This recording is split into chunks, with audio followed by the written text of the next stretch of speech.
Bienvenue à l'entreprise à but d'emploi. D'abord, merci pour votre participation. Voilà, une participation nombreuse sur un sujet un peu intriguant. Le titre « Un employé nommé Désir », voilà, ça interroge. C'est une pièce qui a été commandée par les Pactes Civiques, une compagnie de théâtre qui s'appelle Reflet Théâtre.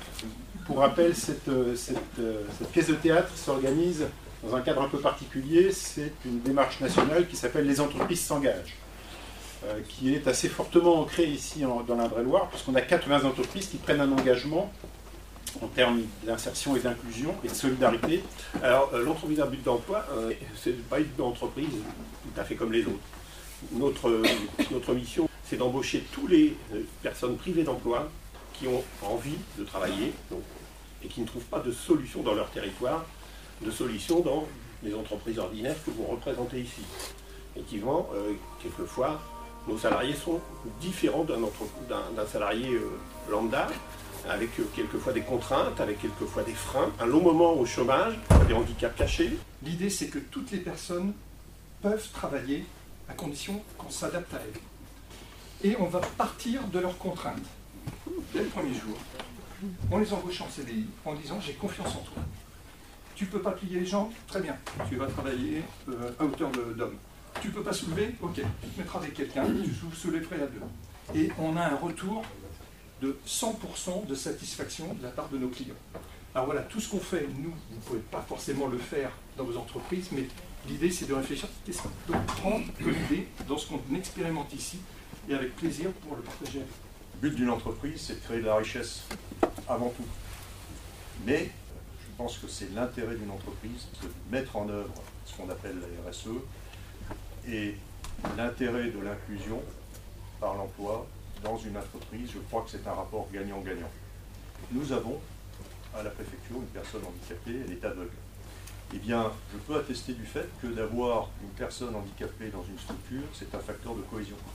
C'est-à-dire que les gens ils sont un peu moins dans leur sphère personnelle et ils sont un petit peu plus dans l'altruisme. Voilà. Et donc, l'inclusion par l'emploi peut être aussi un facteur de cohésion dans une structure et notamment une entreprise. On parle d'inclusion, on est très inclusif en fait, puisque pour rentrer dans l'armée de l'air, c'est de la 3e à Bac plus 7. Vous avez parlé de l'armée de l'air. C'est quelque chose sur lequel on est très attaché. Aujourd'hui, on s'est rendu compte qu'avec la nouvelle génération, les origines des candidatures, elles sont digitales. Donc il a fallu qu'on adapte notre communication et nos modes de recrutement à cette génération. On ne peut pas être absent de TikTok. Et donc on s'adapte aussi à la méthode de communication. J'ai tendance à dire, quand je parle aux différents commandants d'unités dans les bases aériennes, quand ils vont nous dire « ouais mais il a pas ci, ouais mais il a pas ça », il faut comparer le verre à moitié plein avec un verre vide, pas à moitié vide. C'est-à-dire, soit tu as quelqu'un pour lequel tu vas faire l'effort de le monter en compétence, de l'amener là où on veut l'amener, soit tu n'as personne et tu te démerdes. En général, c'est un langage qui se comprend mieux. Voilà.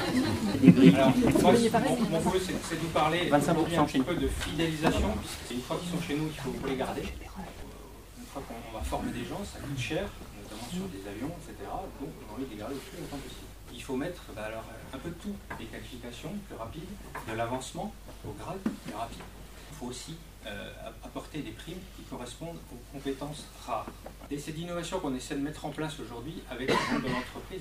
Ces gens qui ont accepté d'embrasser la carrière longue, il faut leur proposer des parcours d'aller-retour avec le monde civil. Ça aère leur carrière, ils vont prendre des compétences qu'ils n'ont pas forcément chez nous, et donc ils ont un CV qui est enrichi.